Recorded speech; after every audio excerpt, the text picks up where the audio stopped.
headlines on whose orders armed authorities from various units of the Philippine National Police suddenly increased outside the Kingdom of Jesus Christ Central headquarters.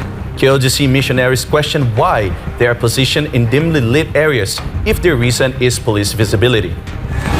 In other news, Bongbong Marcos Jr.'s third State of the Nation address is void of substance and emotion, according to political commentators and analysts.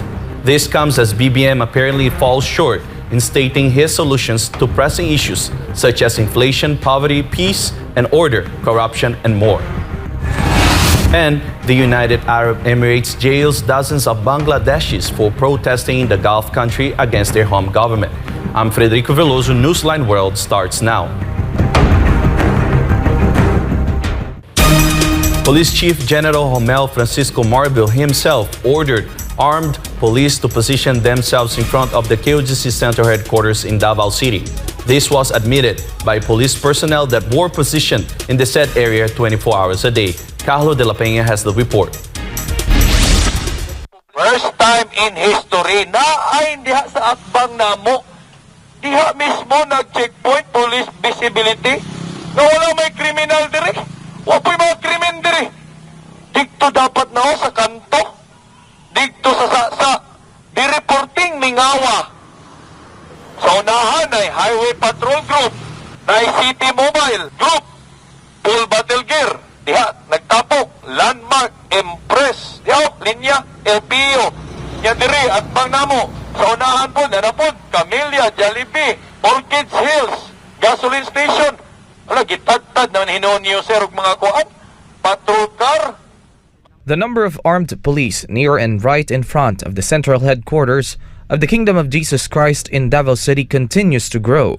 This comes after the illegal and violent operations conducted by the police on various KOJC religious compounds on June 10, 2024. What troubles KOJC missionaries is that these came from various units of the Philippine National Police or PNP, including the Davao City Police Office, Eastern Mindanao Area Police Command, Regional Mobile Force Battalion 11, Highway Patrol Group, and police from Regions 10 and 12. So the big question for KOJC missionaries, what is the point of having so many police in front of a religious compound late and night until dawn? And what's more disturbing is they have been positioned there for 24 hours. What is the reason behind their deployment from various units of the PNP? Ngano man gyud nga naa man gyud sila diri sa atbang, nagkumpos diri, nag-abot sila diri. Murag lain-lain nga lugar nag-abot sila diri. Mao na nga natingala ta nga wa may kriminal diri sa KOJC. Instruction mo sa mga sir, police visibility, so wala may illegal orders, di mo siya illegal orders, so paano rapod mo sir? Police visibility man ang mo sir, nagpatrolya mo, baktas mi dito niya, tapos balik na po. If their reason is police visibility, the missionaries now question why they are positioned in a dark area instead of a place easily seen by the public. Tanawa sa kangit-ngit. Ing ana kuan. Yan ang police visibility. Ngit-ngit kayo, sir. Dito mo sa may pustiho kanina suga para maklaro sa mga publiko, motorista, nga police visibility. Visible ba? From the word visibility, visible mo.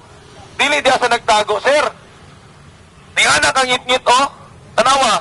Pasigang suga. Let there be light. And there was light. Tanawa. Suga. Siga. Oh, isa pa. Kani. Lima ka upat ka suga itong gitutok diya para mahayagan lang yun sila. Ano? Para watay tinaguan diri.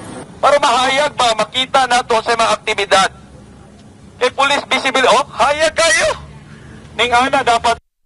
KOJC missionaries also questioned the police's prohibition against cleaning and cutting the tall grass in the said area. Paundang gani mi diha, wala gipalahos.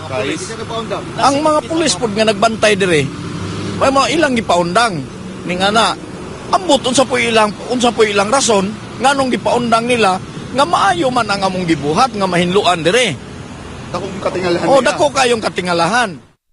Amid all the pressure and harassment being done by the police against the Kingdom of Jesus Christ, the question remains, who really gave the order? Sa head sa ano sir, sa RFB 11? Si Sir Colonel Sibalo, sir. Colonel Sibalo. Yes, sir. So instruction ni Colonel Sibalo. Bali sa taas na dyan muna, sir. Taas po Yes, si Marbil. Yes, sir. So, instruction ni Marbil. Yes, sir. Sa taas na, sir, construction, sir. To recall, during a recent press conference, Ben-Hur Abalos of the Department of the Interior and Local Government insisted that the operations conducted against the KOJC religious compounds on June 10, 2024 were thoroughly planned, studied, and well prepared. For God and my beloved country, the Philippines, this has been Carlo de la Peña, SMNI News. Bongbong Marcos Jr.'s third State of the Nation address reportedly lacked substance and falls short when it comes to achievements, according to a political analyst. She also described some of BBM's statement as misleading and merely political grandstanding. Val Divinagracia will give us more details. Ang kanyang SONA, hindi ganun, walang masyadong laman on the achievements ng kanyang administrasyon in the last 2 years. Kung achievement na pag-uusapan, hindi ganun kalaman. This is the assessment of political analyst Professor Ana Malindog-Uy on Bongbong Marcos Jr.'s third State of the Nation address delivered on Monday, July 22. The professor noted that Marcos Jr. did not emphasize pressing national concerns in his SONA, such as economic recovery and poverty issues. Wala siyang masyadong sinabi kung paano niya re-resolbahin ang issue ng inflation. How would you resolve inflation? Kasi ang taas-taas ng inflation. Pangalawa, issue ng pagkakaroon ng mataas na sahod. Hindi niya na-address yun. Yun ang pinaka-importanting issue eh. Pangatlo, yung issue na ang bumababa ang purchasing power at saka kulang sa trabaho ang mga tao. For Malindog-Uy, Marcos Jr. did not present clear solutions to address poverty. Although the president mentioned distributing aid to the people, Malindog-Uy argued that this is not a solution to poverty. Meanwhile, Malindog-Uy criticized Marcos Jr.'s comments on the West Philippine Sea, describing them as misleading and a form of political grandstanding. We continuously try to find ways to de-escalate tensions in contested areas with our counterparts without compromising our position and our principles. Ang West Philippine Sea ay hindi katang-isip natin lamang. Ito ay atin. At ito ay mananatiling atin hanggat nag-aalab ang diwa ng ating minamahal na bansang Pilipinas. Marcos' statements were met with applause. However, according to the political analyst, the president's remarks could create confusion and potentially escalate tensions in the West Philippine Sea. That was a very misleading statement, actually, to be very honest, no? Coming from the president, because the West Philippine Sea is not ours. It is disputed and being claimed by other claimant states. And actually, Vietnam probably or China will react. You de-escalate tension, yet you claim the West Philippine Sea, which is one part of the South China Sea, being claimed by two strongest claimants, Vietnam and China, you're saying, amin yan. So parang, are you de-escalating tension or you're creating a new tension? For God and my beloved country, the Philippines, this is Val Divinagracia, SMNI News. Like many Filipinos, former presidential consultant Jose Alejandrino was also dissatisfied with Bongbong Marcos Jr.'s report to the nation. According to him, Marcos Jr.'s SONA lacks substance. Omar Fusuelo for the details. Alam mo lahat ito, walang laman ang SONA niya. Walang laman.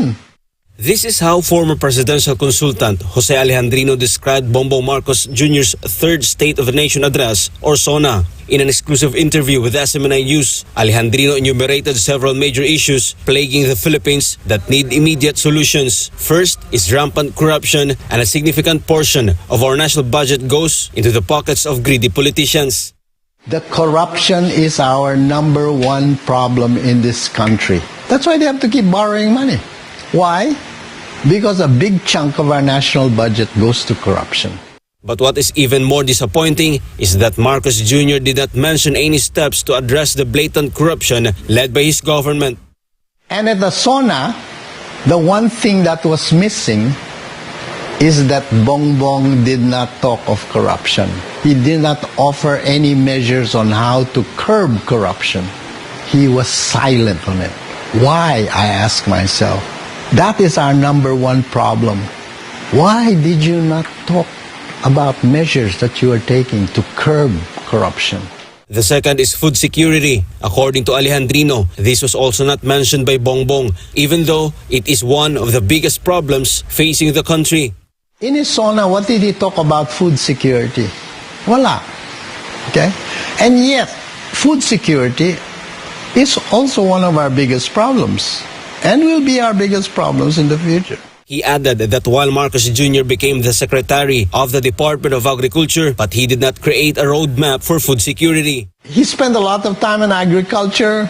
He didn't really give the roadmap on food security. Third is infrastructure. Alejandrino stated that there was no plan regarding this, and if Marcos Jr. mentioned completed projects, they were not started by him. He talked a lot about infrastructure. In 2 years' time, how many of those were really started by him, or were they started by his predecessors and he was just completing it, okay, or improving on it? Fourth is foreign policy, which Alejandrino just laughed at. And foreign policy, what did he talk about? He said, we'll continue to negotiate, okay? So what is that? Is that your foreign policy? You will continue to negotiate. Alam mo lahat ito. Walang laman ang SONA niya. Walang laman. Lastly, the rising crime rate in the country. Crime. Forbes magazine in July 2024 said, Manila, Forbes magazine, Manila is the 5th riskiest city for tourists in the world. For the former presidential consultant, if the Marcos administration continues to neglect the main issues of the country, like those mentioned, the crime rate in the Philippines will continue to rise. Yes, of course.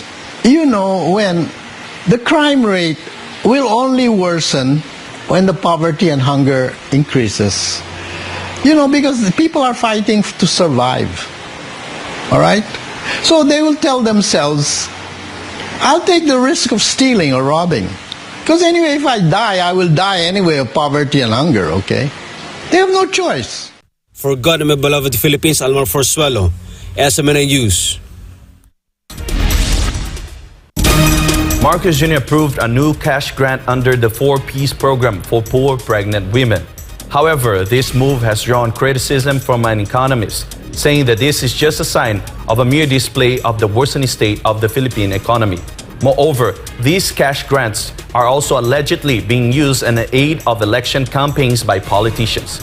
Margaret Gonzalez for the details. During the SONA, Marcos Jr. announced the approval of additional cash grants for impoverished Filipinos.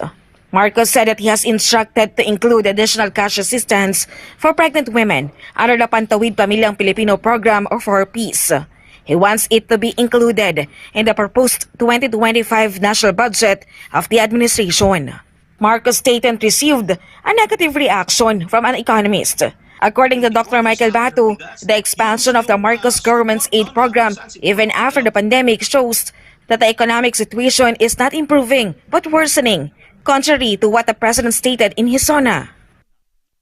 This tells me, Jay, that the economy is indeed worsening. Bakit ko nasabi na lumalala? Kasi kung gumaganda at nagiging prosperous ang iyong ekonomiya, dapat yung mga ayuda na yan, hindi tumalaki, hindi dumadami, lumiliit yan. Kasi pagka nagiging prosperous na, there's less need, for these dole-outs na binibigay sa mga mahihirap. Sa nakikita natin, based on sinabi ni Pangulong Marcos Jr. yesterday, what is happening is that there is an expansion of these ayuda programs, which sends a signal that, the fact na nangangailangan ka ng maraming ayuda, well, it sends two signals actually. One is that the economy is worsening. Kung talaga bang totoo na sinasabi ni Marcos Jr. na dadalhin niya tayo sa isang economy na prosperous, na kumbaga may ginhawa, umuunlad, ibig sabihin dapat yung dami ng ayuda na pinamimigay bumababa ng bumababa. Kung ikukumpara mo, Jade, yung ayuda ngayong panahon na to kaysa nung panahon ng pandemic, mas maraming ayudang pinamimigay ngayon kaysa nung panahon ng pandemya. Furthermore, Dr. Bato said the government is giving away financial aid in order to gain favor in areas where they have a low trust rating. Sa isang rehiyon or sa isang probinsya, makikita nila na bumababa ang kanilang approval trust rating. Kagaya halimbawa sa Mindanao. Kung maaalala mo nitong mga nagdaang linggo leading to the SONA, the President and si Speaker Romualdez, they were out and about, sa mga rehiyon sa iba't ibang rehiyon sa Mindanao. They were giving away money, they were giving away CLOAs, they were giving away benefits sa mga mahihirap. Bakit? Kasi bumababa yung kanilang approval and trust rating sa mga lugar na yan. Alam naman natin na ang Mindanao, yan ay mga Duterte. Kumbaga baluarte yan ng mga Duterte. So makikita natin na clearly the government resources are being used, and are being exploited by this current administration to serve not for the purpose of improving the lives of ordinary Filipinos, but the resources of the government are used to advance their political ambition. And because these aids are allegedly in aid of election, Bato said politicians are reportedly shamelessly putting their faces and names on the packages they distribute to the poor. Isipin mo yung sako ng bigas, may pangalan, may pangalan ng mga politiko, yung sako ng bigas. Yung supot, na kung saan siguro mga 2 kilong bigas yun. May nakalakip na pangalan, kung sino yung namimigay. Ang kakapal ng mukha nitong mga politikong ito to put their names on this ayuda, yung mga yung bigas at kung ano-ano pa, galing yan sa pera ng taong bayan, hindi nila pera yan. For God and beloved Philippines, this has been Margaret Gonzalez, SMNI News. When we come back, SCO members hold counter-terrorism drills in the Xinjiang Uyghur Autonomous Region in China. And the government of Thailand announces its solution to curb the rapidly growing population of invasive Blackchin tilapia in the country's waters. We will find out more about this later on. More news when Newsline World returns.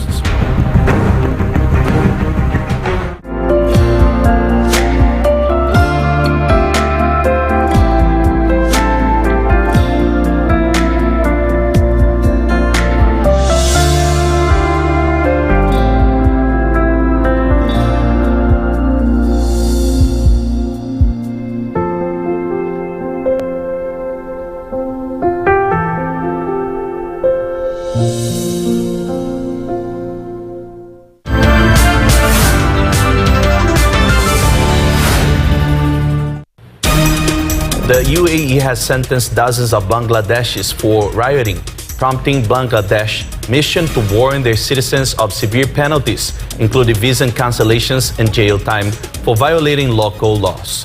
Grater Wamori has the details. A United Arab Emirates court has handed 57 Bangladeshis long-term imprisonment for holding protests in the UAE against their own government. To recall, Bangladeshis protested in the UAE on July 19 against the Bangladeshi government while in the Gulf country. In UAE, spontaneous gatherings or unauthorized protests are prohibited. On July 22, 3 Bangladeshis were given life sentences for organizing the protests in UAE. Meanwhile, 53 others received 10-year sentences and 1 was sentenced to 11 years for entering the country illegally and gathering and inciting riots. The sentenced Bangladeshis would be deported after completing their prison terms. The Bangladeshi embassy in Abu Dhabi and the Consulate General in Dubai have warned their citizens to follow local laws, warning that Bangladeshis involved in such activities could face visa cancellation, jail, fines, and a ban on re-entering the UAE. Meanwhile, the Bangladeshi missions noted that over 1 million of their citizens live peacefully in the UAE and they respect local laws. They also stressed that the actions of a few do not represent the entire community and urged everyone to comply with UAE regulations. Reporting from Dubai, I'm Gratero Omor, your global citizen correspondent for SMNI News Channel. Activists from student organizations gathered outside the High Commission of Bangladesh in Colombo on Monday to protest police brutality and support the Bangladeshi students following deadly job quota protest in Bangladesh. David Lira will tell us more. Send a message of solidarity to the protesters of Bangladesh, the students of Bangladesh, and say, you will win your struggle. In Sri Lanka, activists from various student organizations and associations flock outside Bangladesh's High Commission in Colombo to oppose police brutality and express solidarity with Bangladeshi students. The demonstrators held placards that read, "Stop killing students now and stop the brutal killings of students in Bangladesh." Minor scuffles with police occurred as protesters tried to deliver a petition. There are brutal attacks against students and other general public.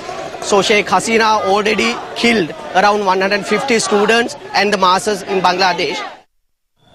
In the existing Bangladeshi system, 1/3 of public sector roles are set aside for relatives of veterans who fought in the 1971 War of Independence. Bangladeshi students claim that the arrangement is discriminatory and are pushing for a recruitment process based solely on merit. This led them to protests on the streets. The unrest, however, led to a nationwide curfew and a shoot-on-sight order in Bangladesh. Authorities also cut mobile internet to quell protests. Media reports indicate at least 163 deaths and clashes over the job quota system, though Bangladeshi authorities have not confirmed the toll. Meanwhile, due to the deadly protest, Bangladesh's highest court suspended the current quota system in what is seen as a partial victory for the students. This has been David Lira, your global citizen correspondent for SMNI News. Members of the Shanghai Cooperation Organization have conducted a joint exercise in Xinjiang. Anissa de Guzman will give us the details. Authorities from the member states of the Shanghai Cooperation Organization, or SCO, have conducted the joint counter-terrorism exercise called Interaction 2024 in China's Xinjiang Uyghur Autonomous Region. The drill included specialized operations such as the eradication of terrorist groups. This is the first time that relevant agencies from SCO member states have participated in a joint live counter-terrorism exercise. SCO member state representatives, the SCO Secretariat, and the Executive Committee of the SCO Regional Anti-Terrorist Structure observe the exercise.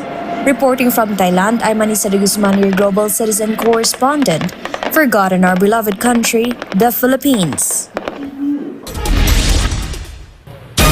The government of Thailand will start buying invasive Blackchin tilapia in a bid to control its rapidly increasing population. Chatmongon Pisamagazon reports. The Thai government will begin buying invasive Blackchin tilapia from fishermen at 15 baht per kilogram starting August 1. Minister Thamanas Prompao announced 49 buying stations in 14 provinces with high Blackchin tilapia populations, including Chanthaburi, Rayong, Samut Prakan, Bangkok, Ratchaburi, and others. This effort, funded by the Rubber Replanting Aid Fund, aims to turn the fish into fertilizer for 200,000 rai of rubber plantations. Blackchin tilapia breed rapidly and they prey on small fish and fish eggs, harming local fish species. Originally from Africa, Blackchin tilapia can live in various water types, including fresh, sea, and brackish waters. The Thai government, however, will not buy fish bred by people, and breeders face local penalties under the 2015 Fisheries Act. Releasing the fish into fishing areas also carries heavy fines of up to 2 million baht and could lead to up to 2 years in prison. Thailand's initiative is part of a 5-point plan to eliminate invasive fish, control their spread, use them beneficially, monitor them, and raise public awareness. Reporting from Thailand, I'm Chatmongon Pisamagazon, your global citizens correspondent for SMNI News Channel. And before we end, may you be inspired with the words of the sun.